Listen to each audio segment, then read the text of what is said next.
JFK was going to come back from the dead and help President Trump.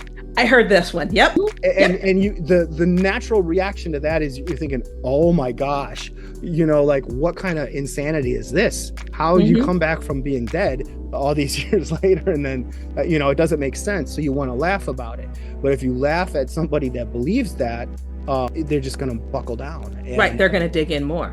So the way to frame something like that is, you know, you would go, oh, well, that's interesting. You know, how could you tell me, like, how does that work? Wasn't he shot? You know, like, could you explain that? And try not to laugh, you know, when you're doing it, you know, like keep a straight face like Daryl did, and then just ask, you know, and then they may, you know, spew out whatever, but if they're a thinking person, it'll bother them later, and maybe they'll think through it and they'll go, you know what, this isn't for me.